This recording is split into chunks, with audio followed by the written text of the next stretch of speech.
அவங்க ஆனால் பின்னாடி இருக்கவர் மறையிறாரு. இல்லை கொஞ்சம் இந்த பக்கம் வச்சிடலாமா? இல்லை இந்த பக்கம் வச்சுருங்க, இந்த பக்கம் வச்சுருங்க.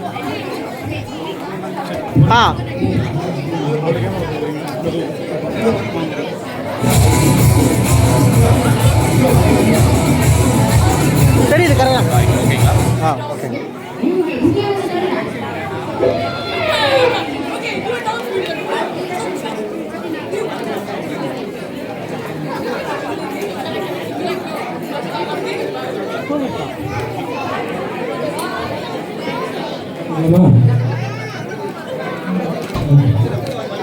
அனைவருக்கும் வணக்கம்.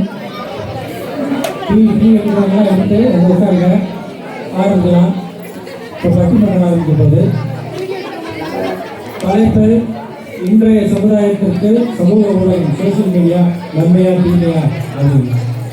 இதோடைய லாஸ்ட் ஒன் ஆஃப் பட்டிமன்றம் வந்து கணவனா மனைவியா, ஆனா பெண்ணா, கல்யாணத்துக்கு அப்புறம் யார் அடிக்கிறா அப்படிலாம் பேசிட்டு இருந்தப்ப இந்த யங்ஸ்டர்ஸ்லாம் எழுச்சி ஓடி போயிட்டாங்க கல்யாணத்துக்கு அப்புறம் பார்த்துக்கலான்ட்டு. அதனால இந்த ஒரு காமனான நல்ல டைட்டில் கொண்டு வந்திருக்கோம். இது வந்து இன்றைய சமுதாயத்திற்கு சமூக ஊடகம் நன்மையா தீமையா அப்படின்னு. இப்போ சமூக ஊடகத்தை நல்லா அதனால பயன்பட்டு பண்பட்டவங்க 3 பேர் வந்து அதனால உள்ள நன்மையே அப்படின்னு பேச வந்துருக்காங்க. அந்த ஊடகங்கள்லாம் பயன்படுத்தி புண்பட்ட 3 பேர் வந்து இதனால தீமை அதுதான் அப்படின்னு பேசுறது 3 பேர் வந்துருக்காங்க. அவங்களை இன்ட்ரடியூஸ் பண்ணிடுவோம். முதல்ல இவர் வந்து விஜய். இவர் வந்து டிரான்ஸ்போர்ட் தமிழ் ஸ்கூலில் டீச்சராக இருக்காரு.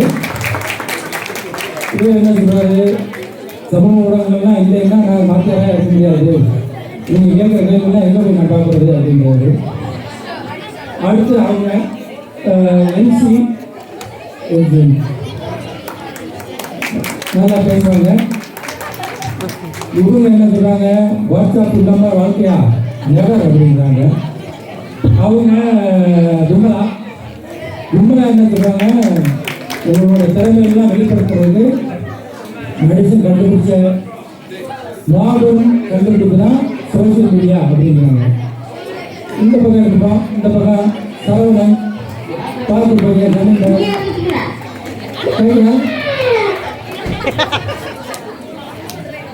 சரவணன் அவர் என்ன சொல்றாரு, அதிகமாக ட்ரீட் பண்ணுற ஆண்களும் அதிகமாக ரீல் போடுற பெண்களும் உருப்பட்ட சரித்திரம் இல்லை.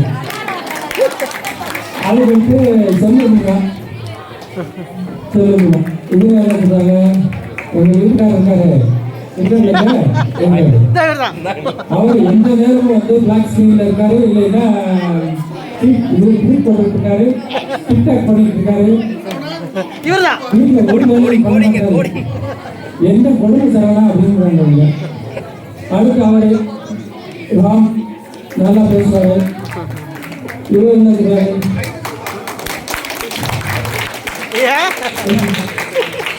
இவர் என்ன சொல்றாரு, நம்ம தேவைகள் எங்க சார் கிடைக்குது, நம்ம தேவைன்னா அது ஒன்று கொடுக்குது, ஆட்டோ கரெக்ஷன் சொல்லிட்டு எனக்கு தேவை கொடுக்குது, திருப்பி கேட்டா அதாண்டா இது அப்படிங்கிறாங்க.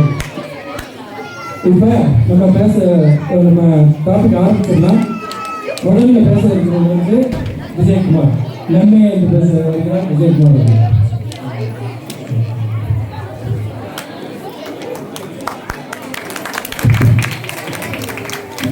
வணக்கம். நடுவர் உள்ளிட்ட நிறைய நண்பர்களுக்கும் கூடியிருக்கும் சோத்த நண்பர்களுக்கும் ரொம்ப இருக்குது. நான் எல்லாம் ஃபாலோ பண்ணிடுறேன். கலாச்சார பேசுகிறேன். இப்போ புண்பட்டு வந்திருக்காங்கன்னாங்க. இன்னைக்கு புண்பட்டு தான் போக போகிறாங்க. எப்படியும் வாட்ஸ்அப்போ ஃபேஸ்புக்கோ ரொம்ப கேள்வின்னு சொல்கிறாங்க. 1000 இருக்குது. அதுக்காக அதை பயன்படுத்துறவங்க கையில் தான் அதோட நன்மையும் தீமையும் இருக்குது. அதனால நாம் எப்படி பயன்படுத்துவோங்கிறது தான் அதோட நன்மையாக தீமையாக முடிவில் இருக்குது. அவங்க பயன்படுத்த தெரியாத மாதிரி பயன்படுத்திட்டு கெடுதல் சொல்லிட்டு தான் நம்ம ஒன்றும் பண்ண முடியாது. இன்னைக்கு இவ்வளோ பேர் வந்திருக்கீங்க. சவுத்துலேயே கிளம்பி வந்த ஃபீல் கிடைக்குது. எப்படி கிடைக்குது, நீங்கள் போஸ்ட் பார்த்தா வந்தீங்க. எல்லாருக்கும் வாட்ஸ்அப் மெசேஜ் தானே வந்தது. அப்புறம் வாட்ஸ்அப்பில் எல்லாத்தையும் போட்டுட்டு அது கெடுதி சொன்னால் நான் என்ன பண்ணுறது. சரி, அடுத்தது வந்து வீட்டில் ஒரு குட் மார்னிங் மெசேஜ் ஆச்சு வரும். கரெக்டுங்களா? ஊரில் உள்ள அம்மா அப்பா மாமா யாராவது வந்து குட் மார்னிங் மெசேஜ் போட்டால் இன்னைக்கு ஓகே எல்லாரும் இருக்கிறாங்க, நம்ம ஒரு மகிழ்ச்சியாக இருக்குது. 2 நாள் வரணும்னா இல்லை ஒரு நாள் வரணும்னா உடனே ஃபோன் பண்ணி என்னாச்சுன்னு கேட்குற ஒரு வசதி இங்கே தானே இருக்குது. இல்லாட்டி நீங்கள் ஒரு வாரம் வெயிட் பண்ணணும், அடுத்த ஃபோன் பண்ணி என்ன எப்படி இருக்கீங்கன்ட்டு ஒரு குட் மார்னிங் வரணும்னா கூட இன்னைக்கு கேட்குற ஒரு அம்மா அப்பாவும் மகன் இருக்கிறீங்களா இல்லையா? அப்போ அது வாட்ஸ்அப் தான் உதவி பண்ணுது. அது எப்படி கிடைக்கியா உங்களுக்கு? அடுத்து யூடியூப்ல வந்து யூடியூப்ல சமையல் பார்க்காத ஒரு குடும்பமே கிடையாது. டெய்லி அதே இட்லியா, அதே தோசையா, அதே இவங்களுக்கு எதை செஞ்சு போட்டால் நல்லா இருக்குங்கிறத யூடியூப்ல தான் தேட முடியும். அப்படிப்பட்ட யூடியூப்பை அவங்க கிடைக்குன்னு சொல்றாங்க. அதில் நன்மை வந்து அதெல்லாம் விட்டுருங்க. அடுத்து எது தேவையோ அதை பார்த்தா நம்ம பண்ணலாம். முக்கியமான இப்போ இதெல்லாம் முக்கியமான விஷயம் என்னன்னா, கோவிட் சமயத்தில் நம்ம ஸ்கூல் பிள்ளைங்களோட படிப்பு எவ்வளோ பாதிக்கப்படுது நமக்கு தான் தெரியும். ஆனால் உடனே அந்த ஸ்கூல் என்ன பண்ணுறாங்க, ஒரு ஜூம்லையோ ஒரு கூகுள் மீட்லையோ எடுத்துட்டு வந்து ஒரு தாமதிக்காம பசங்களை வந்து படிக்க வச்சது இதே சமூக ஊடகம் தான். அந்த சமூக ஊடகம் தெரியுதுன்னு சொல்லி பேச வந்துருக்கிறாங்க. இவங்க பிள்ளைங்களும் அதெல்லாம் படிச்சிருக்கிறாங்க. அடுத்து இவ்வளோ தூரம் நம்ம நாட்டை விட்டு இங்கே வந்திருக்கோம். இவங்களுக்கு தமிழ் சொல்லிக் கொடுக்கணுன்ற ஒரு ஆர்வம் எல்லாருக்குமே இருக்கு. எப்படி சொல்லிக் கொடுப்பீங்க? நம்ம வீட்டில் டைம் கிடையாது, எல்லாரும் ஆஃபீஸ் போறீங்க வரீங்க, நைட்டு திரும்ப சமைக்கணும் படிக்கலாம். அப்போ அதுக்கு சொல்லிக் கொடுக்குற ஒரு மீடியம் இந்த சமூக ஊடகம் இருக்கிறதுனால தான் தமிழும் சரி எந்த கலையும் சரி இப்போ வளர்ந்துட்டு இருக்குது நம்ம ஜென்சி பசங்க கிட்ட. உண்மையாக நிறைய பிஸியாக இருக்காரு.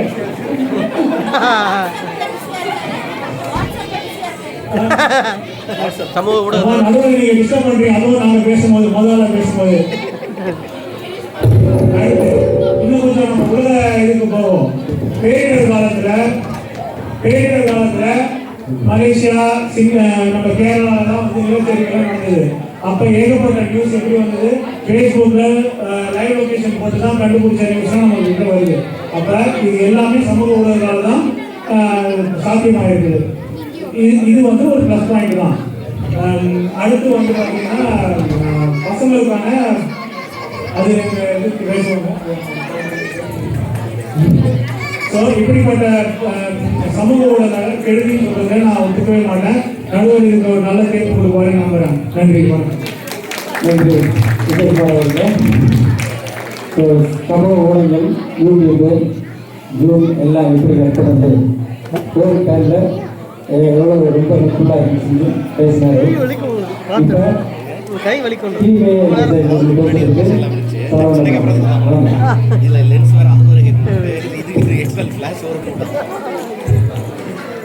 வணக்கங்க. அனைவருக்கும் அவைக்கும் என் முதற்கண் வணக்கத்தை தெரிவித்துக் கொண்டு தொடங்குகிறேன். நான் எதுவுமே பெருசாக ப்ரிப்பேர் பண்ண தான் வந்தேன். நம்ம நண்பர் விஜய் அவர்கள் பேசுனதுக்கப்புறம் கண்டென்ட் தானாக வருது எனக்கு. இப்போ தலைப்பு என்னன்னு பார்த்தீங்கன்னா சோசியல் மீடியா. அவர் ஃபோனில் ஃபியூச்சர்லாம் வந்து நல்லதை வச்சு பேசி போயிட்டு இருக்காரு.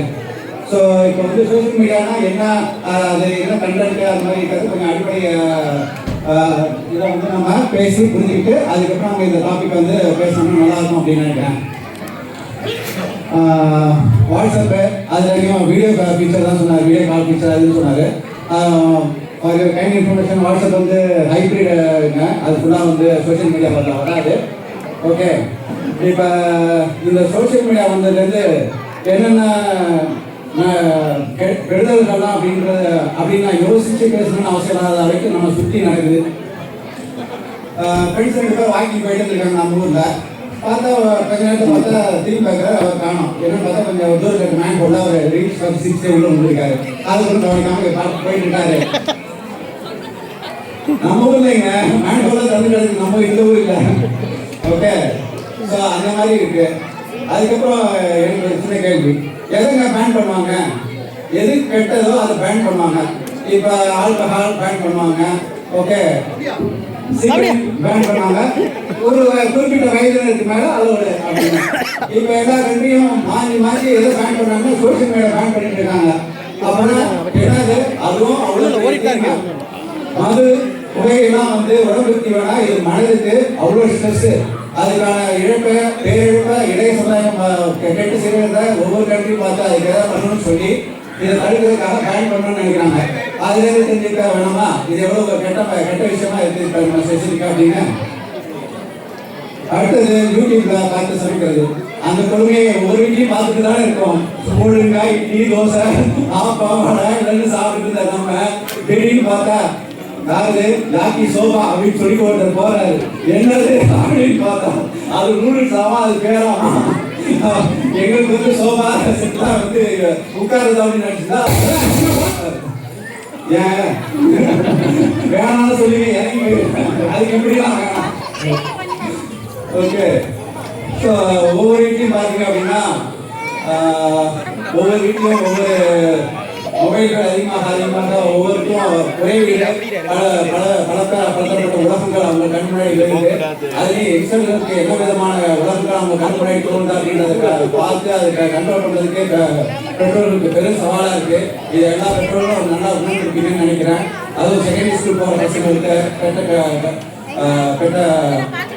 பெற்றோர்களுக்கு நல்லாவே தெரியும். என்ன சொல்கிறது, நான் இதுக்கப்புறம் என் டீம் பார்த்துக்கோங்கன்னு நினைக்கிறேன். வணக்கம்.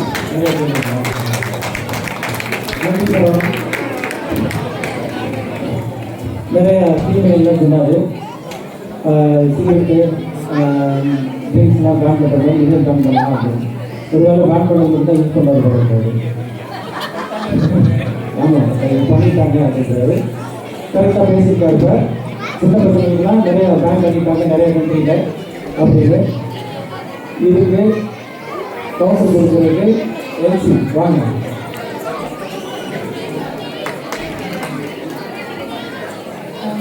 மதிப்பிற்குரிய இந்த தலைப்பை பத்தி சொன்ன உடனே எனக்கு ஒரு கேள்வி என்னன்னா, எதிரணி கிட்ட கரெக்டா இந்த தலைப்பு கரெக்டா போய் சேர்ந்துச்சு, சரியான அணியில தான் இருக்காங்க அப்படின்னு சொல்லிட்டு எனக்கு ஏன்னா யாரெல்லாம் தீமைன்னு பேச வந்திருக்காங்க, சமூக ஊடகம் தீமை அப்படின்னு யாரெல்லாம் பேச வந்திருக்காங்கன்னு பார்த்தா அப்புறமா தான் தெரியுது ஒருத்தவங்க யாருன்னா ஒரு விவசாயி, ஒருத்தவங்க ஒரு சமூக ஆர்வலர், இன்னொருத்தவங்க யாருன்னா ஒரு சமூக போராளி. அதாவது சமூக ஊடகம் தீமை இல்ல, அந்த பக்கமே போக மாட்டாங்க. இல்ல அங்க போய் அடிவாங்க அங்க போய் அடிவாங்க வந்தாங்க. ஓ அப்படி. இப்ப என்ன நடுவர்களே, நான் நேரடியாக ஒரு சவாலாவே கேட்கிறேன். முடிஞ்சா ஒரு 2 நாள், சரி குறைஞ்சபட்சம் ஒரு நாள் சமூக ஊடகம் பக்கமே போக மாட்டேன்னு உங்களால வாக்கு கொடுக்க முடியுமா? 2 hours, காலையில 1 hour, எந்திரிச்சு 1 மணி நேரம், இல்ல நைட்டு தூங்குறது இது சாப்பிடுறா நீ சாப்பிட்டு நான் தீமைதான் சமூக ஊடகம் பக்கம் போகிறேன் அப்படின்னு ஒரு வாக்கு கொடுக்க சொல்லுங்க. நீ இது சாப்பிடுவா சரி. இப்போ ஒரு டேட்டா கலெக்ட் பண்ணணும்னு வச்சுக்கோங்க, பிள்ளைங்களுக்கு நம்ம கலெக்ட் பண்ணுவோம். அந்த மாதிரி இவங்களோட மொபைல் எல்லாம் கலெக்ட் பண்ணா லிஸ்ட்ல முதல்ல இவங்க நிற்பாங்க. ஃபுல்லா யூஸ் பண்ணிட்டு எப்படி தெரியுமா, அடடா இது தீமையா இது தப்பா ஃபுல்லா அதுலயே இருக்குது. ஆனா கேட்டா தீமை தப்பு அப்படின்னு சொல்லிக்கிட்டே இருக்குது. நடுவர்களே, நம்ம இன்னைக்கு தொழில் இல்லைன்னா வேலை வாய்ப்புகளை எடுத்துக்கலாம். எத்தனை தொழில், எத்தனை வேலை வாய்ப்புகள் இன்னைக்கு சமூக ஊடகத்துல நடந்துகிட்டு இருக்குது. ஒரு பொருளை வாங்கணுமா, இல்லைன்னா நம்ம ஒரு சர்வீஸ் கொடுக்கணுமா, இல்ல ஒரு வாடிக்கையாளர் கிட்ட கஸ்டமர் கிட்ட நம்ம கனெக்ட் பண்ணிட்டோம். இது எல்லாத்துக்கும் சமூக ஊடகம் எவ்வளவு வசதிகள் பண்ணி செஞ்சு கொடுக்குது. இங்கேயே ஒரு பெரிய தொழில் அதிபர் இருக்காரு, அந்த அணியில இல்லைன்னு சொல்லுங்க. சமூக ஊடகம் தீமைனா கலாபடி எப்படி ரொம்ப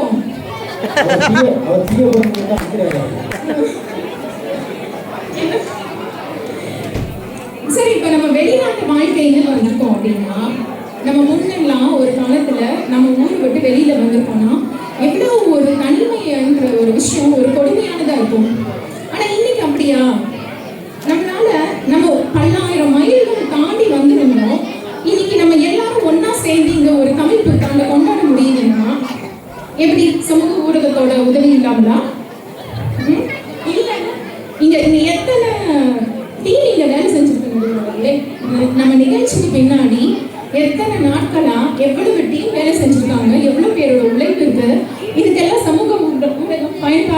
இருந்திருக்கா?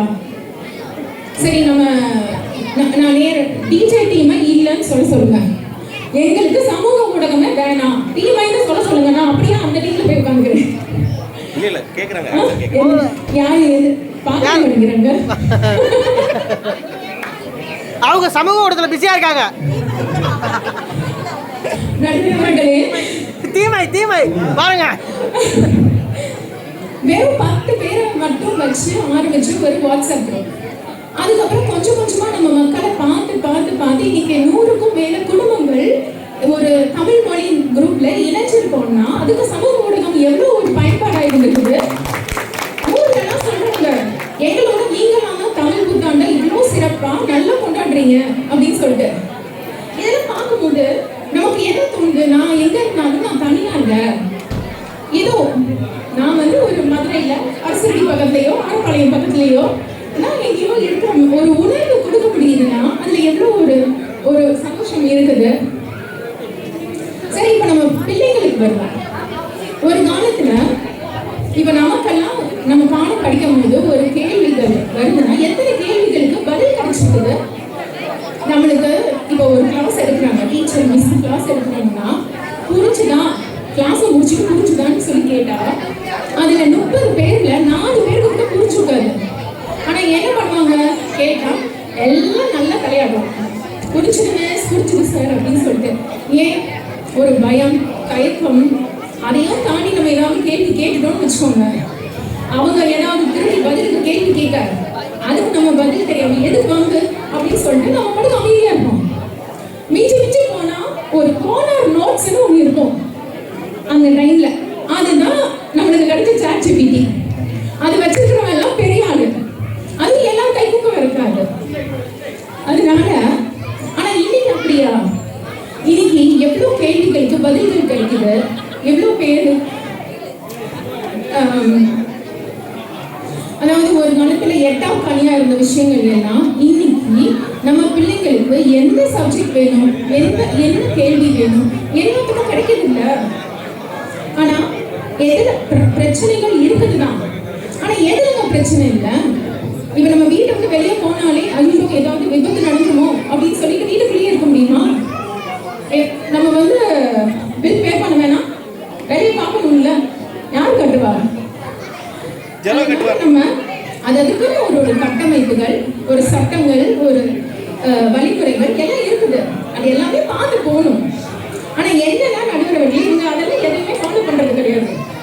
அதனாலதான் எல்லாத்தையும் தீமை சொல்லிட்டு இருக்காங்க. இவங்களுக்காக தான் கவிஞர் வாலி ஒரு பாட்டு எழுதியிருக்காரு.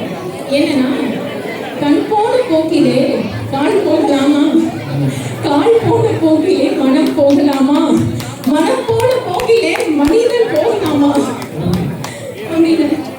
நம்ம பிள்ளைங்களுக்கு நம்ம அரவணைப்போட நம்மளோட கலாச்சாரம், பண்பாடு இதையும் சேர்த்து கொஞ்சம் கடவுள் பக்தியும் சேர்த்து நம்ம விதைச்சிட்டோம்னா அதுக்கப்புறம் அவங்க இந்த உலகத்துல எங்க போனாலும் சரி, என்ன பார்த்தாலும் என்ன கேட்டாலும் அவங்களுக்கான கோட்டை அவங்களே அமைச்சுக்குவாங்க.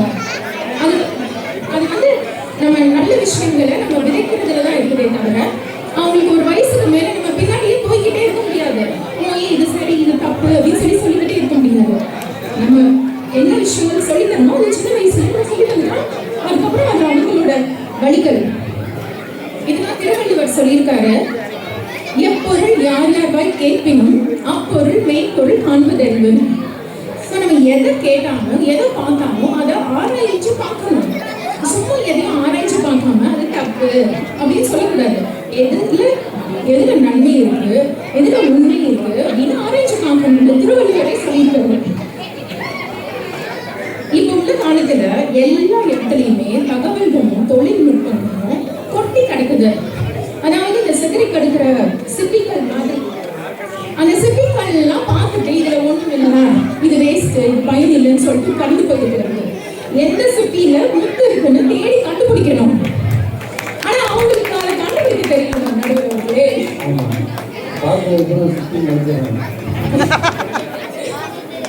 கடைசியா நான் இப்படி சொல்லி முடிக்கிறேன். சமூக ஊடகம்ன்றது இன்னைக்கு ரொம்ப ஒரு பவர்ஃபுல்லான நாற்காலி மாதிரி. இங்க போட்டி 2 பேர் தான் நடுவர்களே. ஒண்ணு அத சரியா யூஸ் பண்ண தெரியாம தப்பு தப்பா யூஸ் பண்ணிட்டு இருக்க தீய சக்தி. இன்னொன்னு அதோட நன்மைகள் என்ன அறிஞ்சு நன்மையான விஷயத்துக்கு பயன்படுத்துற தூய சக்திக்கு. இப்ப நீங்க தான் சொல்லணும் நடுவர் அவர்களே. நான் எங்க டீமுக்கு நான் ஒண்ணு சொல்லிக்க விரும்புறேன். கான்ஃபிடென்ட்டா இருங்க. வெற்றி நம்மளுடைய ரிசல்ட் நாளையோட ரிசல்ட்டுக்கு எதுவும் சம்பந்தம் இல்லைங்க. இன்னைக்கு நம்ம பேசுறது பட்டிமன்றம் மட்டும்தான். அந்த டீமுக்கு ஒண்ணு சொல்லிக்க விரும்புறேன். அவ்வளவுதான். முடிச்சுட்டோமாங்க. நடுவர் அவர்களே, இப்ப நீங்க தான் மையத்துல இருக்கீங்க. இந்த தடவையாவது நீங்க பார்த்து சரியான முடிவு எடுப்பீங்கன்னு நாங்க நம்புறோம். நம்பி வாய்ப்புக்கு நன்றி கூறி விடைபெறுகிறேன்.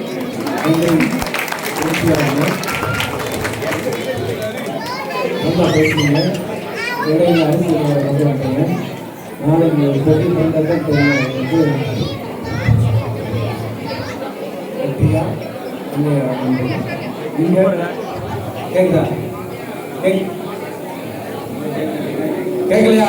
கேக்குது கேக்குது. கேட்குதா? ஓகே. இந்த டீ குடிக்கிறவங்களாம் கொஞ்சம் முடிஞ்சதுக்கப்புறம் பிடிங்களே. இல்லை கொஞ்சம் பேசாமல் அமைதியா அப்படி இருக்காங்க. ஆட்டப்படாங்க வடி ஆட்டப்படாம நம்ம உட்காருங்க. யாரு டீ பிரேக்கா? இல்ல இல்ல டீ இது முடிஞ்சுட்டாங்க. Tea break. அதனால வந்து உட்காருங்க.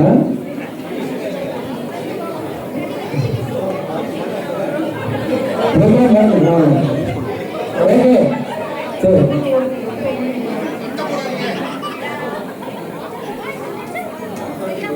டீ சூடா இல்லை ஆகல. அப்புறமா குடிச்சுக்கோங்க. வந்து உட்காருங்க எல்லாரும். சரி அடுத்து இப்ப டீமிலே இருந்து பேச செல்வமீனா வர்றாங்க. வாங்க சொல்லுங்க.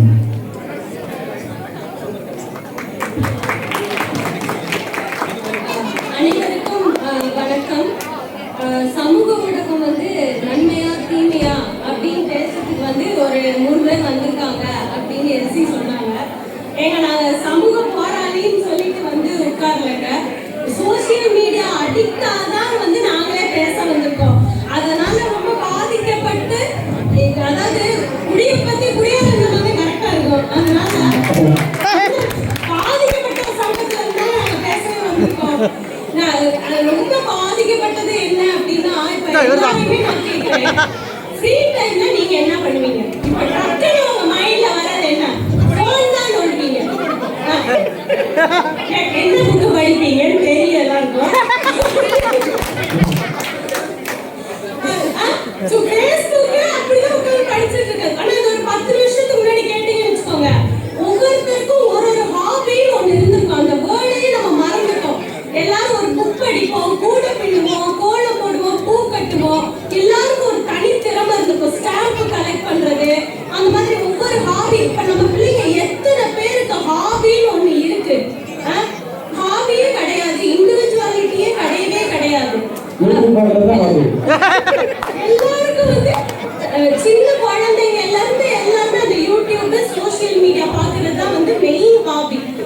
ரொம்ப பார்த்து கடைசியில் என்ன தெரியுமா? ஃபர்ஸ்ட் இது வந்து கம்பேரிசன். கண்டபடிக்கு அடுத்தவங்க வாழ்க்கையோட நம்மளே கம்பேர் பண்ணிக்கிறது.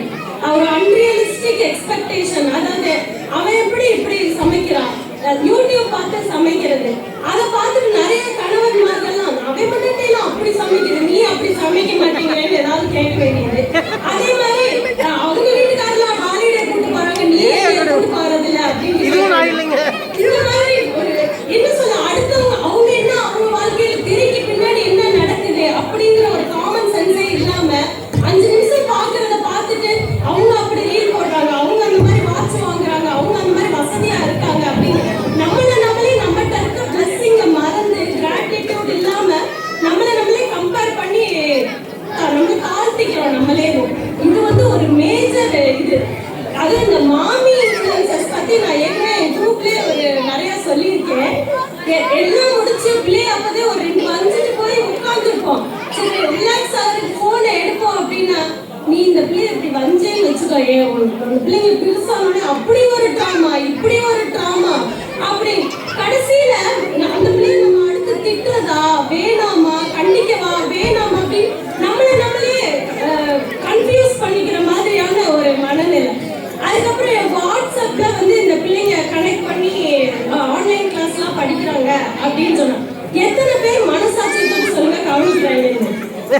எப்படி அதை வச்சு இன்டர்வியூல பிட்டடிக்கலாம், எப்படி மையத்தள்ளி கேமராவை மறைச்சு பிட்டடிக்கலாம் ரீல்ஸ்ல போட்டு சொல்லியே கொடுக்குறாங்க. அவன் வாட்ஸ்அப்ல பாடம் எடுத்தவங்களுக்கு தான் தெரியும், அவங்க ஒரு பையன் கவனிக்கவே இல்லை. அந்த பேச்சே வந்து எப்படி பாஸ் ஆனாங்கன்னு இன்னைக்கு வரைக்கும் தெரியல. ஆல் பாஸ் போட்டு அவங்கள பாஸ் பண்ணி விட்டாங்க. படிச்சு வச்சிருந்தா ஒரு பையன் பாஸ் ஆக மாட்டாங்க. வீட்டுல ஸ்நாக்ஸ் சும்மாதான் உட்காந்துட்டு இருந்தாங்க.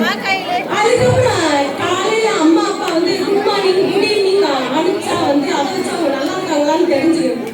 போன் போட்டு பேசுங்க, அதான் அவ்வளவுதான். குட் மார்னிங் குட் ஈவினிங் இருக்கியா செத்தியா அவ்வளவுதான். போன் போட்டு என்னம்மா நீ எப்படி ஃபீல் பண்ற, உடம்புக்கு எப்படி இருக்கு, என்ன செய்யுது, கனெக்ட் ஆயிருக்கும்னு நினைச்சு எல்லாருமே தனித்தனியா தான் இருக்கும். யாருமே கனெக்டாவே இல்லை. பெரிய சொந்தக்காரங்களோடையும் சரி. அது மாதிரி இன்னைக்கு குரூப் ஆரம்பிச்சுது இந்த தமிழ் சங்கம் வளர்ந்துருக்கு அப்படின்னு சொன்னாங்க. அது கண்டிப்பா எல்லாம் குரூப்ல தான் பெருகிருக்கோம். ஆனா இப்பதான் என் பொண்ணு பேசிட்டு போனா, இந்த மாதிரி சோசியல் மீடியால வரதுக்கு முன்னாடி பழைய திரட்டி சண்டையெல்லாம் போட்டிருக்காங்க. சும்மா கூப்பிட்டாலே எல்லாம் வருவாங்க. குரூப்ல தான் கூப்பிடணும்னு அவசியம் இல்லை. ஒரு அச்சடிச்ச காகிதத்தை ரோட்ல தூக்கி எரிஞ்சா எல்லாரும் வரத்தாங்க செஞ்சாங்க. அதே மாதிரி இந்த கனெக்ட் ஆகிறது ஓவரா கனெக்ட் ஆயிட்டாங்க. ஆனாலும் போன் போட்டு நீ என்ன பண்ற, நீ என்ன பண்ற, நீ எங்க இருக்கீங்க, எப்ப வருவீங்க அப்படின்னு இந்த வீட்டுக்காரவங்க பாதிக்கப்பட்ட மாதிரி ஒரு பெரிய பாதிப்பு. எங்க வீட்டுக்காரை சேர்த்தா சொல்றேன், எங்க இருக்க, என்ன பண்ற, அடிக்கு ஒரு தடவை தகவல் சொல்லியே தீரணும். போட்டு டார்ச்சர் பண்ண வேண்டிய ஒருத்தர் வெளியே போவே விடுறதே கிடையாது. இதை பத்தி நானே பேசக்கூடாது.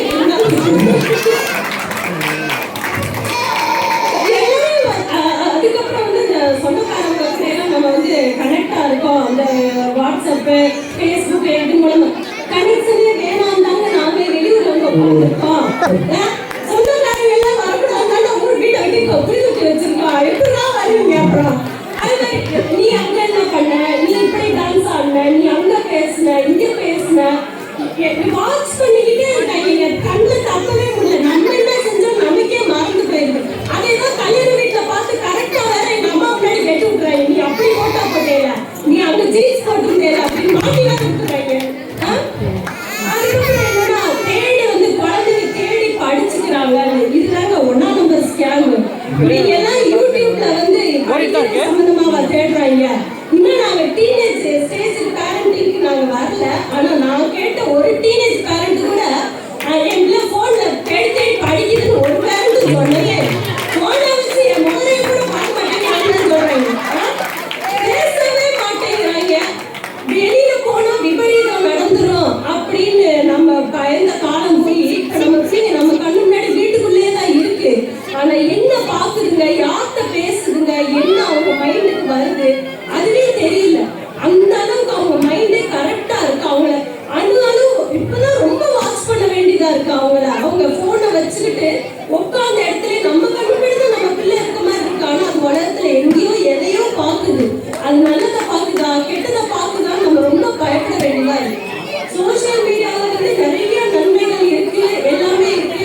அதுலயே ஆண்கள் வந்து பாத்தீங்கன்னு வச்சுக்கோங்க, இந்த உடனே பணக்காரன் ஆகணும் அப்படின்னு தேவையில்லாத இந்த ஸ்கேம் அதிகமா ஆன்லைன்ல பொருள் வாங்குற ஸ்கேம் அதிகமானதே வந்து இந்த சமூகம் கூட வந்ததுல இருந்தா. வயசானவங்க கூட ஈஸியா ஏமாறுறாங்க. உடனே பணக்காரன் ஆகணும்ன்ற scheme, investment scam, purchase scam அவங்க தான் அதிகமா பாதிக்கப்படுறாங்க. சோசியல் மீடியால நன்மைகள் இருக்கு. ஆனா வந்து அத தீமையில இருந்து நம்மளை பாதுகாத்துக்கிறதுக்கு அதிகபட்ச செல்ஃப் டிசிப்ளின் தேவைப்பட வேண்டியதா இருக்கு. ரொம்ப நம்மளே சாமிக்கு விரதம் வந்து கட்டுப்படுத்திக்கிற மாதிரி நம்மளே கட்டுப்படுத்தி ஒரு டெம்டேஷன் ஆகாம கொண்டு சேர்றவங்களே அதுவே பெரும் குழப்பா இருக்கு. அதனால சோசியல் மீடியா வந்து இன்னைக்கு ஜெனரேஷனுக்கு வந்து ரொம்ப தீமைன்னு சொல்லி முடிச்சுக்கிறேன். நன்றி, வணக்கம். ரொம்ப நன்றிங்க. சொல்லுங்க, ரொம்ப நல்லா பேசினாங்க. சோசியல் மீடியா வந்து வீட்டில் இருக்கிறவங்களை பிரித்து வச்சுட்டு வேற சொந்தக்காரங்களை இணைச்சி வைக்குது அப்படின்னு பேசிட்டாங்க. இப்போ இதுக்கு கவுண்டர் கொடுக்கணும். விமலா வாங்க, நன்மையே என்று பேசணும். அனைவருக்கும் வணக்கம். இன்றைய சமுதாயத்திற்கு சோஷியல் மீடியா நன்மையா தீமையா என்ற தலைப்பில் நன்மையே என்று பேச வந்திருக்கிறேன். சமூக ஊடகத்தில் இல்லாத மக்கள் இந்த சமூகத்தில் எங்கேனும் உண்டா நடுவதவர்களே? முன்னாடிலாம் ஆள் பாதி ஆடை பாதின்னு சொன்னாங்க. இப்பெல்லாம் ஆள் பாதி ஆப் பாதி அப்படின்னு ஆயிடுச்சு. இவங்க சொன்ன மாதிரி சமைப்பது எப்படி என்பதிலிருந்து ராக்கெட் விடுவது எப்படி என்பது வரை யூடியூப்ல பார்த்து எல்லாமே ஈஸியா தெரிஞ்சுக்க முடியுது. ராக்கெட் விடுறது ராம் வந்து தன்னோட பாலிய கால நினைவுகளுக்கு போயிடுவாருன்னு நினைக்கிறேன். இல்ல இது ஸ்பேஸ்ல விடுற ராக்கெட் சொல்ல விரும்பல. ராம் பின்னாடி எல்லாம் போயிடாதீங்க. வாட்ஸ்அப்ல தான் நம்ம பல் தேய்க்கிறோம் என்னமோ. அப்புறம் இரவு வந்து தூங்கும் போது ஸ்ட்ரீட்ஸ் மெயின்டைன் பண்றதுக்காக டார்க் பிக்சர் ஒன்று எடுத்து குட் நைட் அனுப்புறோம். இந்த அளவுக்கு அதாவது வீட்டுல சிக்கன் எடுத்து சாப்பிடலாம் கூட மக்கள் வருத்தம் கிடையாது. ஆனா ஆப்ல ஸ்ட்ரீட்ஸ் மெயின்டைன் பண்றதுல இருக்கிற ஆர்வம் இருக்க பாருங்க. அந்த அளவுக்கு வந்து சோசியல் மீடியா வந்து நம்ம வாழ்வோட இணைஞ்சிருக்கு. அதை மறுக்கலாம் இவங்க முடியாது. அப்புறம் வந்து நம்ம தலைமுறை வந்து செய்தித்தாள் வாசிச்சு வளர்ந்த தலைமுறை. நாம ஸ்கூல் படிக்கும் போதெல்லாம் வந்து நாங்கள் செய்தித்தாள் வாசிப்போம். பக்கத்துல எல்லாருமே வாசிப்போம். நீங்க கொஞ்சம் முன்னாடி இருப்பீங்க.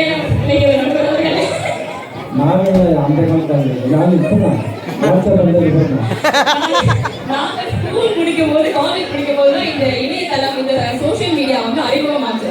அப்ப பாத்தீங்கன்னா இன்னும் சொல்றா முகநூல் வந்துருச்சு. இந்த ட்விட்டர் இப்ப வந்து எக்ஸல் ட்விட்டர் வந்து அப்ப நாங்க காலேஜ் படிக்கும் போது அந்த டைம்ல வந்தது. அப்ப பாத்தீங்கன்னா முடிக்கும் பாத்தீங்கன்னா எல்லா நியூஸுமே அவ்வளவு வித்தின் ஃபிராக்ஷன் ஆஃப் செகண்ட்ஸ் வந்து உங்களுக்கு வந்துடும். வேர்ல்ட்ல எங்க நடந்தாலுமே ஒரு வாரம் இருக்கட்டும், ஒரு குழந்தை அழகான பண்ண விஷயமா இருக்கட்டும், அவ்வளோ சீக்கிரம் இந்த வேர்ல்டுக்குள்ள அது எல்லாருக்குமே தெரிய வந்துடும். நான் வந்து இன்னைக்கு மதியம் நடக்கிறது, இன்று மாலை நடப்பது என்று எனக்கு எல்லாமே தெரியும் போது எனக்கு என்னவா இருக்கும்னா மறுநாள் காலையில் நான் செய்தித்தாள் வாசிக்கும் போது என்னது காந்தி செத்துட்டாரா அப்படிங்கிற ஃபீல் தான் எனக்கு இருக்கும். ஏன்னா எனக்கு எல்லாமே முன்னாடியே தெரிஞ்சிடும். அந்த அளவுக்கு அவ்வளவு எப்படி நடக்குது இதெல்லாம் எல்லாருமே இப்போ சோசியல் மீடியாவால தான். இது வந்து செய்தித்தாள் வரைக்கும் எங்களுக்கு வெயிட் பண்ணணும்னு அவசியம் இல்லை. அந்த வந்து சோசியல் மீடியா வந்து நம்ம வாழ்க்கைக்கு அந்த மாதிரி மாறி இருக்குன்றது எல்லாருக்குமே தெரிஞ்சு உண்டு. என்னை விட என் நண்பர்களின் என் உறவினர்களின் பிறந்த நாளை குறித்து வைத்துக் கொண்டு எனக்கு நினைவு கொண்டு ஒரு அன்னையை போல ஒரு நல்ல நண்பனை போல எனக்கு வந்து நினைவுபடுத்துது. அப்புறம் பார்த்தீங்கன்னா இப்பெல்லாம் வந்து உண்மையாலே வந்து சாமி கும்பிட்றதுக்காக கும்பிட்றாங்க தெரியல, இல்லை வாட்ஸ்அப்ல வந்து 4 பதார்த்தங்கள் ஸ்டேட்டஸ் போடுறதுக்காக பண்றாங்கன்னு தெரியல. ஏதோ ஒரு காரணத்துக்காக 4 பதார்த்தங்களை செஞ்சு சாப்பிட்டு மக்கள் நாட்டு சந்தோஷமா இருக்காங்க. அது கூட பொருட்களே எதிர்ப்பு அதை கூட தீமைன்னு பேச வந்துட்டாங்க. அப்புறம் பாத்தீங்கன்னா சொல்ல போறாங்க உங்க வீட்லயா இருக்கும்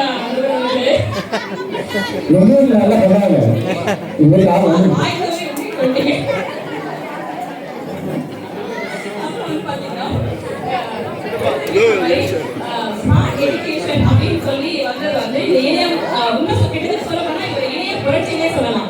நமக்கு எல்லாமே வந்து விஷுவல் அண்டர்ஸ்டாண்டிங் வந்து பசங்களுக்கு ஈஸியா கொடுக்க முடியுது. அது ஸ்மார்ட் எஜுகேஷன் இல்லாம வந்து பண்ணவே முடியாது. ஒரு விஷயத்த நீங்க நேரடியா சொல்லும் போதோ எக்ஸ்பெக்டா சொல்லும் போதோ அதை வந்து நேரம் விஷுவலைஸ் பண்ணி சொல்லும் போது அது வந்து சுலபமா வந்து மக்களுக்கு போய் சேரும். அது மட்டும் இல்லாம எல்லாத்தையுமே ஈஸியா ஆவணப்படுத்த முடியும், எல்லாத்தையும் டாக்குமெண்ட் பண்ண முடியும். அந்த டாக்குமெண்ட்டை எல்லாராலையுமே ரெட்ரைவ் பண்ணி லேட்டா அவங்களால பார்க்க முடியும். எப்படி உதாரணத்துக்கு வந்து லண்டன் மாரத்தான்ல இருந்து புறமுதுகிட்டு ஓடும் அரசியல்வாதி வரை எல்லாத்தையுமே நம்ம வந்து அன்றைக்கு வந்து மக்களுடைய எல்லாமே வந்து டாக்குமெண்ட் ஆயிடும். அப்புறம் வந்து பாத்தீங்கன்னா இந்த முகநூல் வழியாக நிறைய செலிபிரிட்டியா இருக்கலாம், அறிஞர்களா இருக்கலாம், அறிவியலா இருக்கலாம், கவிஞர்களா இருக்கலாம், இல்ல வந்து எழுத்தாளர்களா இருக்கலாம், எல்லாருமே வந்து என்னால தொடர்பு கொள்ள முடியுது, என்னால அவங்களோட உரையாட முடியுது. இப்படியான ஒரு இதை வந்து எனக்கு பிளாட்ஃபார்ம் வந்து அமைச்சு கொடுத்தது சோசியல் மீடியா தான். அப்புறம் பாத்தீங்கன்னா ஒரு முறை நான் வந்து முகநூல்ல வந்து ஒரு போஸ்ட் போட்டிருந்தேன் இந்தியா நடந்ததை பத்தி. அதுக்கு ஒரு 60 அவங்க வந்து சொல்றாங்க, அவங்க வந்து கமெண்ட் பண்றாங்க, நீ அங்கதானே இருக்க, உனக்கு எப்படி இது தெரியும் அப்படின்னு. எனக்கு வந்து இதுக்கு என்ன பதில் சொல்றதுன்னு தெரியாம நான் வந்து ஒரு ஸ்மைலி மட்டும் போட்டிருந்தேன் கையமா. ஏன்னா அது அவங்க கேட்கறதே ஒரு சோசியல் மீடியா வந்து கேட்கறாங்க, இந்த அளவுக்கு எல்லாமே தெரியுது, என்ன ஒரு ஆப்ஷன், என்ன ஒரு நடைமுறைன்னு பாருங்க. அதுவே தெரியாம அந்த மாதிரி அது ஒரு அடிப்படை புரிதலே இல்லாம அதை வந்து தீமைன்னு வந்து பேசுறது இந்த மக்கள் பத்தி. அதை பத்தி தெரியாம அதே அவங்க கேள்வி கேட்கறாங்க, உங்களுக்கு எப்படி தெரியும் அப்படின்ட்டு. அப்புறம் பாத்தீங்கன்னா நாம வந்து எல்லாரும்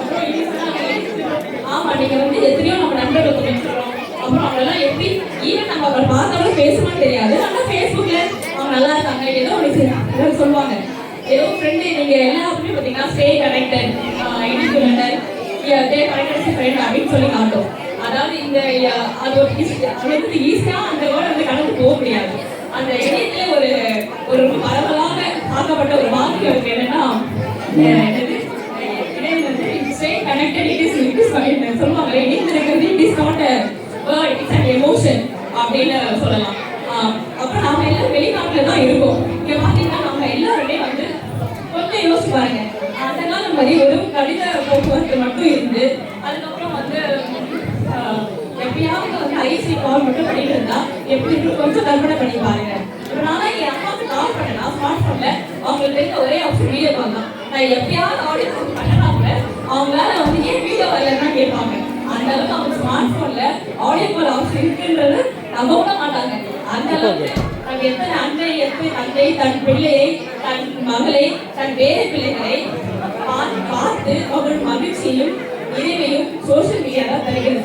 எல்லாத்துக்குமே ப்ராசஸ் கான்ஸ் இருக்கும். ஆனா அந்த மாதிரி பால் எது தண்ணீர் எது என்று பிரித்தறிகிற அறிவு எங்களுக்கு இருக்கு. எதிராக இருக்கவங்க எப்படி தெரியல. நடுவர்கள் தான் சொல்லணும். நன்றி வணக்கம். நன்றி அவர்களே.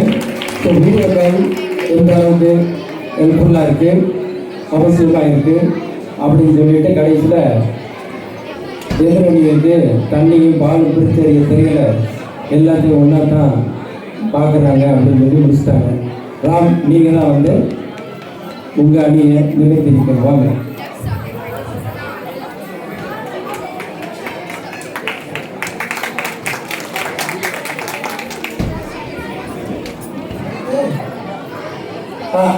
ஒரே ஒரு அனௌன்ஸ்மெண்ட்டு. ஸ்டால்ஸ்லாம் வந்து 5 o'clock வைண்ட் ஆஃப் பண்ண போகிறாங்களாம். ஏதாவது நீங்கள் வாங்குறதுங்க வாங்கிட்டு எடுத்து வச்சுக்கோங்க. இல்லை ஏற்கனவே வாங்கியிருந்தா 5:30க்கு வைண்ட் ஆஃப் பண்ணுவாங்களாம். அதில் வாங்குறதுலாம் வாங்கிக்கோங்க. தேங்க்ஸ்.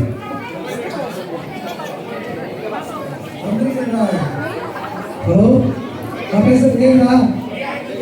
கேட்குங்களா? நன்றிகள் அனைவருக்கும் நன்றி. வாய்ப்பு கொடுத்ததுக்கும் நன்றி. முதல்ல வந்து டைட்டில் வந்து சமூக ஊடகம் சோசியல் மீடியா மக்களுக்கு நன்மை பயக்கிறதா தீமை பயக்கிறதா அதிகம் பயக்கிறதா எதுங்கிறதா நம்மளுடைய டாபிக். நடுவர்களே, ஒரு வெள்ளைக்கார நான் வந்து உங்கள்கிட்ட நான் புரியுறேன்னு சொல்றேன். முதல்ல உங்க கண்ணுக்கு அந்த வெள்ளைக்கார மட்டும்தான் தெரியும். அதில் நான் ஒரு கருப்பு டாட் ஒன்று வச்சுட்டு கொஞ்சம் பெருசா காமிச்சேன்னா உங்க கண்ணுக்கு என்ன தெரியும்? அவ்வளோ வெள்ளை பேப்பர் இருக்கு. அதில் இப்போ நோட்டு ஒரே ஒரு கருப்பு புள்ளி வச்சா அந்த கண்ணுக்கு அந்த கருப்பு புள்ளி மட்டும்தான் தெரியுது. இதுதான் வந்து நம்மளுடைய செயல்.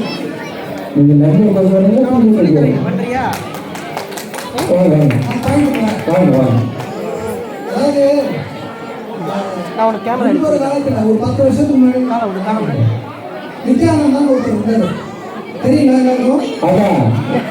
இப்பவும் ஃபேமஸ் அவர் வந்து ஒரு புக் ஒன்று எழுதினாரு. அதவைத்துல காட்டு வரட்டும், அதவைத்துல காட்டு வரட்டும். இந்த புக்கு வந்து நீங்க இன்னைக்கும் எடுத்து நீங்க படிச்சு பாருங்க. அதுல இருக்கிற கருத்துக்கள் எல்லாமே வந்து பாத்தீங்கன்னா மிகப்பெரிய சிறந்த கருத்துக்கள். பல லட்சம் பிரதிகள் வந்து விட்ட கருத்துக்கள் எல்லாமே கருத்துக்களாக நம்ம எடுத்தோம் அப்படின்னு சொன்னா அந்த மாதிரியான சிறந்த கருத்துக்கள் வந்து எல்லாமே வந்து பாத்தீங்கன்னா நம்ம பழமையான புத்தகங்கள் வந்து ராமாயணம் புத்தகங்கள் வந்து அவர் எழுதணும். சரிங்களா? அந்த புத்தகங்கள்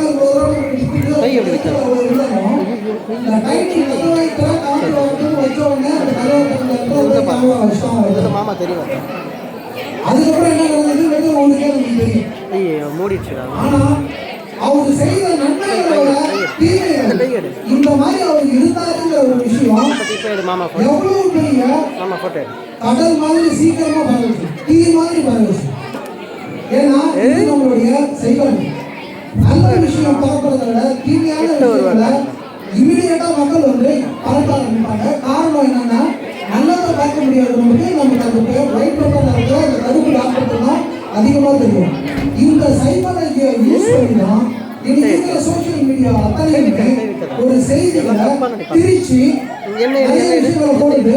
நல்ல விஷயங்களை விட கெட்ட விஷயங்கள் தான் அதிகமாக காற்று போல தீ போல பரவுது. பல நாடுகள்ல வந்து வார் நடந்ததுக்கான ப்ரூஃபே எடுத்துக்கிட்டீங்கன்னா ஈஜிப்டுடைய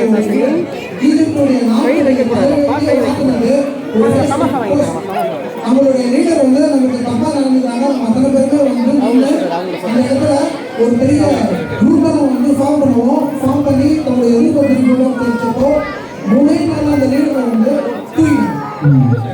இது போல பல லீடர்கள் வந்து பல விஷயங்கள் வந்து அவங்க ரொம்ப நல்லவர்களா இருந்தாலும் அவங்களுக்கு தப்பான நியூஸ் வந்து நிறைய ஆரம்பிச்சு இமீடியட்டா காலத்தி போல பரவி நாட்டுடைய தலையெழுத்தை மாற்றிடுது. திவ்யாவில் இந்த வாரமும் அதுதான் காரணம். தாய்நாட்டில் இருந்த பிரச்சனைகளுக்கும் அதுதான் காரணம். மியான்மரில் இருக்கிற பிரச்சனைகளுக்கும் அதுதான் காரணம். அதில் நடக்கிற நியூஸ் நல்லதா கெட்டதா அப்படிங்கிறது பகுத்து ஆரம்பிக்கணும் அப்படின்னா நீங்க பகுத்து பார்த்தீங்கன்னா அது உண்மை என்ன தெரிஞ்சுக்கும். ஆனால் நல்ல விஷயத்தோட கெட்ட விஷயம் தான் அதிகமாக போய் சேர்ந்துருக்கு அப்படிங்கிறதுனால எடுத்த உடனே அவங்களுடைய லீடர்ஷிப்பும் போச்சு, அவங்களுடைய போயிடுச்சு. வல்லரசு தலைமையை அவங்களுடைய நாட்டை பிடிச்சி அவங்க கிட்ட இருக்கிற ஆயுதங்கள் வந்து எங்கேருந்து வளர்க்கறது மட்டுமே சொல்லிட்டு இருக்காங்க. இது நாம தெரிஞ்சுக்கணும். சோசியல் மீடியா மூலமா நல்ல விஷயங்களை விட கெட்ட விஷயங்கள் அதிகமாக பரவுது. இது அவங்களுக்கு தெரியும். இந்த சோசியல் மீடியா கம்பெனி அத்தனை பேருக்குமே ஒரு அல்காரிதம் இருக்கு. they can find out எது கரெக்டான நியூஸ் எது ஃபேக் நியூஸ் அவங்களால ஃபைண்ட் அவுட் பண்ண முடியும். ஆனாலும் எதற்காக லெஃப்ட் பண்ணாங்கன்னா இதெல்லாம் மக்களுடைய எங்கேஜ்மெண்ட் ஜாஸ்தியாக இருக்கு. இந்த மாதிரியான பொருளி பேசுறதுலாம் மக்களுடைய எங்கேஜ்மெண்ட் ஜாஸ்தியாக இருக்கு அப்படிங்கிற காரணத்தினால வாலண்டியராகவே இந்த நியூஸ் எல்லாத்தையுமே பரவ வச்சு ஒரு நாட்டுடைய மலையெழுத்தை மாற்றக்கூடிய அளவுக்கு மாறி இருக்கிறதுனால நான் என்ன சொல்றேன்னா நன்மையை விட தீமைகளை அதிகமாக வந்து இருக்கிறத நான் ஆணித்தரமாக அடிச்சு நான் பேசுகிறேன். ஓகேங்களா? அடுத்தது ஒரு பாயிண்ட், நாம வந்து பேசிட்டு இருக்கோம். ஆனா நடுவில் அவங்க பார்த்தீங்கன்னா அங்கே மொபைலை வச்சுட்டு ஏதோ ஒன்று நயன்தாராவுடைய நீங்களும் பதிவு பண்ணிக்கலாம். எனக்கு அனுப்பிவிடுங்க. வரல இல்லை உண்மையாக சொல்லுங்க, நயன்தாரா அறிவிடா திரிஷா அறிவிடாது. நான் அந்த மாதிரி பார்க்க மாட்டேன். அனுப்பிவிடுங்க பார்க்க சொல்றேன். பாத்தீங்களா? அனுப்பிச்ச உடனே பார்க்கறாங்க.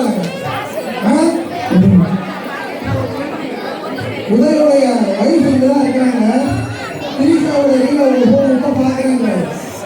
எவ்வளவு பெரிய அசல் நடுவரா ரெண்டே அனுப்பிச்சிங்கன்னா நயன்தாரா அழகா இந்த திரிஷா அழகா நான் முடிவு சொல்றேன். இப்போ பேசுற இந்த டாபிக் வச்சு உங்களுக்கு தெரியும். நீங்க வந்து உங்க குடும்பத்திலேயே முதல்ல ஒரு குண்டை போடுறதுன்னு தெரியும். சோசியல் மீடியாவில் நீங்க பார்க்குற இந்த வீடியோ என்ன பார்த்ததுல நடக்கக்கூடிய பிரச்சனை உங்களுக்கு தெரியும். நம்ம நாடு வாரியெல்லாம் விட்டுருவோம். உங்க வீட்டிலேயே வந்து பார்த்தீங்கன்னா நீங்க பார்க்குற ரீல்ஸால எத்தனை பிரச்சனை இருக்குதுல்ல. ஒரு குட் எக்ஸாம்பிளுக்காக தான் உங்களுக்கு நான் போட்டேன். சரிங்களா? தெரிஞ்சுக்கோங்க. அதே மாதிரி ஏசி வந்து பேசுனாங்க. அவங்க ஆக்சுவலாக எங்க கட்சியில் இருந்துருவோம். அதனால தீமையை வந்து நாங்கள்லாம் எத்தனை பேர் ஒவ்வொரு பார்க்கணும்னு சொன்னாங்க. அப்போ பார்க்கறதுலாம் வந்து இந்த இடத்துல அடிபட்டவங்க நான் சொன்ன மாதிரி அடிபட்டவங்களால தான் அதனுடைய பிரச்சனைகள் என்ன ஒரு தீமைகள் என்னன்னு சொல்ல முடியும். இன்னைக்கு குழந்தைங்க இருக்காங்க. குழந்தைங்க அப்புறம் போகும்போது நீங்கள் டாக்டர்கிட்ட போங்க, கண்ணாடி போட சொல்கிறாங்க. எதுக்காக? டோட்டலாகவே அவங்க வந்து இப்போ சோஷியல் மீடியா யூடியூப் வீடியோஸ் இதெல்லாம் பார்த்துட்டே இருக்கிறதுனால தான் கண்ணுக்கு பிரச்சனை வருது. எதனால?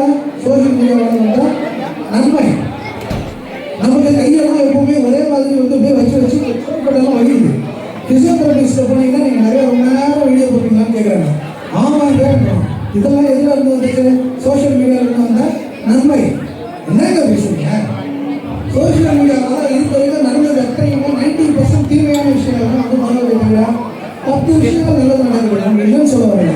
ஆனால் சைக்காலஜிக்கலாக நம்மளை அஃபெக்ட் பண்ணுறதுக்காகவே பல கோடி செலவு செய்து ஒரு ஆளை வந்து என்கேஜ் பண்ணணும்னா கண்டினியூஸாக என்கேஜ் பண்ணுறதுக்கு என்னென்னலாம் பண்ண முடியும் பல கோடிக்கு அவங்க செலவு செஞ்சு நம்ம அத்தனை பேருமே அடிமையாக்கி வச்சுருக்காங்க. அது நமக்கே தெரியல. ஒரு 5 நிமிஷம் வீடியோ பார்க்கறதுனால நமக்கு என்ன அப்படின்னு நம்ம நினைப்போம். ஆனால் அது கண்டினியூஸாக நமக்கான பல சைக்காலஜிக்கல் எஃபெக்ட் ஏற்படுத்துது. பல விஷயங்கள் வந்து நம்ம என்ன பண்ணுறோம்னா பார்த்து கம்பேரிசன் பண்ணிக்கிறோம். அதனால நமக்கு நம்மளுடைய வாழ்க்கையிலும் நல்ல விதமாக நம்ம நிறைவேற்ற நம்மளுடைய பிளஸிங்ஸை வந்து கவுண்ட் பண்ண முடியும். எப்படி நெகட்டிவ் பாயிண்ட் மட்டும் தான் கவுண்ட் பண்ண முடியுது. அதனால தீமையே அதிகம் என்று சொல்லி வாய்ப்புக்கு நன்றி கூறி விடைபெறுகிறேன். நன்றி, வணக்கம். நன்றி ராமவர்களே. நல்லா பேசுகிறாரு. அவர் வந்து யங்ஸ்டர்ஸுக்கும் குழந்தைகளுக்கும் எவ்வளோ தீமை அப்படின்றத பற்றி பேசினார். இப்போ தீர்ப்பு கொடுக்கணும். அதில் நன்மை இருக்குது, தீமை இருக்குது. இப்போ ஓவராலாக நன்மையா தீமையா அப்படின்றத பற்றி பார்ப்போம். முதல்ல வந்து சின்ன பசங்களை இருப்போம், யங்ஸ்டர்ஸ். இப்போ எல்லாம் இன்றைய சமுதாயத்திற்கு இப்போ எல்லாம் பார்த்தீங்கன்னா காலையில் அவனுக்கு வந்து சாப்பாடு கொடுக்குறதுக்கும் யூடியூப், பெப்பா பிக் பார்க்காம சாப்பிட மாட்டாங்க. நம்ம ஊரில் பண்ணி பார்த்து சாப்பிட மாட்டாங்க. இந்த பண்ணி பார்த்து தான் சாப்பிட்றாங்க. அது மட்டும் இல்லை, அவங்க சந்தோஷமான குடும்பம் மண்ணில் உருவாங்க. அது போக மம்மியை வந்து மம்மி பேக் அப்படின்னு சொல்கிறோம். இந்த மாதிரி மாற்றி வச்சுட்டாங்க. அது போக எந்த நேரமும் வீடியோ யூடியூப். அதனால வந்து யங்ஸ்டர்ஸ்க்கு பிரைமரி கிட்ஸுக்கு வந்து இது இப்போ அடுத்து செகண்டரி கிட்ஸ் இருப்போம். செகண்டரி கிட்ஸ் பார்த்தீங்கன்னா அவங்க பகலில் பாதி நேரம் மாற்றம் தான் இருக்காங்க. என்ன கட்டினாலும் வெளியில் வர மாட்டாங்க. கேட்டால் வயிறு வலிக்கிறாங்க. வைஃபை கட்டாத வரை வயிறு வலி போகாது போல இருக்காங்க. வைஃபை கட் பண்ணால் தான் வெளியில் வர்றாங்க. ஸோ அவங்களுக்கும் நிறைய பிரச்சனைகள்லாம் இருக்குது. இப்போ சைபர் புல்லிங் இருக்குது. வீட்டில் இருக்கையிலே வந்து புல்லிங்கெல்லாம் இருக்குது. ஸோ அதெல்லாம் வந்து ரொம்ப பார்த்துருக்கணும். ஸோ மிடில் அந்த ஏஜ் பசங்களுக்கு வந்து சோஷியல் மீடியா சரியாக யூஸ் பண்ணணும், லிமிட்டாக யூஸ் பண்ணுற மாதிரி கொடுக்குறது தான் நல்லது. ஃபுல் டைம் முடியாது. இப்போ நம்ம அடல்ட்ஸ்க்கெலாம் வரணும். பெரிய ஆளுகள்லாம் எடுத்துக்கிட்டு வச்சுக்கோங்களேன். இப்போ சில கொடுமைகள்லாம் நடக்கும் சோஷியல் மீடியா கொடுக்கும். பண்டிகைக்கு எடுத்துக்கங்க. பண்டிகைக்கு சமைக்கணும்னா இவங்க யூடியூப்பை பார்த்து புதுசாக ஒன்று சமைக்கணும்னு ஆரம்பிச்சுடுவாங்க. காலையில் ஆரம்பிப்பாங்க, முதல் பண்ணுவாங்க, அப்புறம் கறி போயிடும். அப்புறம் அடுத்த 7 வைப்பாங்க, அதுக்கப்புறம் வெந்துருக்காது, போட்டது சரியாக வராது. அதனால அது போச்சு. அப்புறம் 3ஆவது பண்ணுவாங்க, ஓரளவுக்கு ஒழுங்காக வரும். எதுக்கும் சாப்பிடலாம்னா அது விட மாட்டாங்க. சாமிக்கு படைக்கிற மாதிரி எல்லாம் ஃபோட்டோ எடுத்து ரீல் எடுத்து ஃபேஸ்புக்கு இன்ஸ்டாலெல்லாம் போடுவாங்க. சரி போட்டாங்க, அதனால அதுக்கப்புறம் சாப்பிடணும். சாமிக்கு படைச்சாலும் பரவாயில்ல, சாமி வந்து சாப்பிட்றது அடுத்து சாப்பிடுவாங்க. இது காக்காய்க்கு படைக்கிற மாதிரி கான்னு கூப்பிட்ற மாதிரி 4 பேர் செட்டப் பண்ணி வச்சுப்பாங்க. எல்லாம் டேக் பண்ணி லைக் போடுங்கடா அப்படின்னு. அதெல்லாம் போட்டதுக்கு அப்புறம் தான் இதெல்லாம் முடிஞ்சு சாப்பிட்றதுக்கு சாயங்காலம் பயிரும். இந்த மாதிரி இதெல்லாம் நடக்குது. அடுத்து இன்னொரு இன்சிடென்ட் எடுத்துப்போம். இப்போ புதுசாக அந்த கல்யாணம் சின்ன சண்டைகள்லாம் நடக்கும். ஊழலில் சண்டையில் பொண்ணுக்கு வந்து அம்மா வீட்டுக்கு போயிடறான். இவன் என்ன பண்ணுவான், இந்த சோசியல் மீடியா காலத்தில் 5 நாள் கேப் விட்டு அது லைட்டாக ஃபேஸ்புக்கில் நோட் விட்டு இன்ஸ்டாவில் ரீல் போட்டு வாட்ஸ்அப்பில் வசியம் பண்ணி 6வது நாள் கூட்டிகிட்டு வந்துடுவான். இதே வந்து சோசியல் மீடியாவில் பிளான் பண்ணிட்டா என்ன பண்ணுவான், ஃபோன் பண்ணுவான் அவங்க வீட்டுக்கு. அவங்க வந்து கனெக்ஷனை கட் பண்ணிடுவாங்க. ஃபோன் பண்ணால் முதல்ல மச்சான் அனுப்பான். ஹலோ யார், நான் தான் சூர்யா பேசுகிறேன், என்ன வேணும், ஜோதியை கூப்பிட்டு போவாங்க. அதெல்லாம் முடியாது, நீ என்ன அவளை அடிச்சாமே, நான் அடிக்கலைங்க, அவள் தான் முதல்ல, அவளை திட்டியாமே கண்டபடியே, அவனுக்கு கல்யாணம் ஆகலை அதனால தெரியாது, இதெல்லாம் சாதாரண விஷயம். அவன் திட்டியாமே அப்படின்னு அதுக்கெல்லாம் கோபத்து இல்லைங்களே அப்படின்னு. அதுக்கப்புறம் அவன் சொல்லுவான், அதெல்லாம் முடியாது, கோர்ட்டை பார்த்துக்கலாம். இவன் டென்ஷன் ஆகிட்டேன், என்ன சாதாரண விஷயம் போல சுத்தம் போகிறான். அப்புறம் உடனே அவங்க அப்பா என்னடா சொல்கிறான், என்னையா அப்படின்னு, என்ன அவளை கூட்டு போகலான்னு இருக்காங்க. அவளை திட்டியாமே அப்படின்னு யாரும் டென்ஷன் ஆகிட்டான். என்ன திட்டியாமே வடிவில் அவளை அடிச்சாமே, என்ன அடிச்சாமே அப்படின்னு போக வச்சுட்டு இன்னும் சரிப்பட்டு வர மாட்டோமா, இன்னும் திருந்தலை அப்படின்னு அவங்க பொண்ணு வச்சல பொண்ணு வந்து நீங்கள் இவங்களை பிடிச்சிருவாங்களோ அப்படின்ற ஒரு பயத்திலே வரலாம். இந்த அதே நேரம் சோஷியல் மீடியா இருந்துச்சுன்னா உடனே கனெக்ஷன் போட்டு உடனே 4 நாள் திரும்பி வந்துடுவாங்க. இந்த மாதிரி பிரச்சனைகள்லாம் இருக்குது. சரி பெரியவர்கள் இப்போ பார்த்தீங்கன்னா சின்ன பசங்களுக்கு சோஷியல் மீடியா தீமை தான். மிடில் ஏஜ் பசங்களுக்கு லிமிட்டடாக யூஸ் பண்ணால் ஓகே. ஆனால் அடல்ட்ஸ் வந்து அதுவும் வந்து கரெக்டாக யூஸ் பண்ணணும். பண்ணிட்டு தேவையானதெல்லாம் யூஸ் பண்ணால் நம்ம திறமையை வெளிப்படுத்த. முன்னாடியெல்லாம் வந்து இப்போ ஒரு திறமை இருந்துச்சுன்னா அதை வந்து வெளியே கொண்டு வர்றதுக்கு எய்தர் டிவி அது இது நிறைய சாய்ஸஸே இருக்காது. இப்போ வந்து சோஷியல் மீடியா யாரையும் நம்ப வேண்டியதில்லை. நீ போட்டு பார்க்கலாம், நிறைய பேர் பிடிச்சி போச்சுன்னா அடுத்தடுத்து உங்களோட திறமையை வளர்த்துக்கலாம். இதனால என்னோட ஃபீல் என்னன்னா சோஷியல் மீடியா இன் ஜென்ரல் நன்மையை சரியாக யூஸ் பண்ணால் இது நன்மை என்று சொல்லி அனைவருக்கும் நன்றி கூறி விடைபெறுகிறேன். நன்றி. தீர்ப்பு மாற்றி எழுதணுமா? அது இருக்கக்கூடாது. அது அப்படியே அது அப்படியே அது அப்படியே தான்.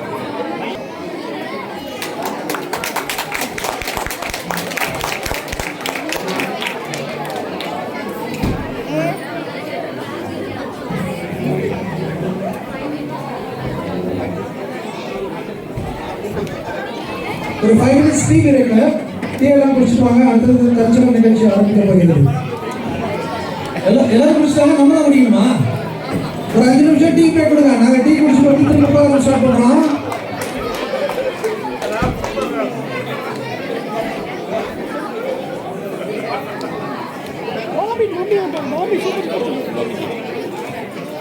மீனாப்பா ஜூஸ் இருக்கு, ஃப்ரூட் ஷூட் இருக்கு. அதாவது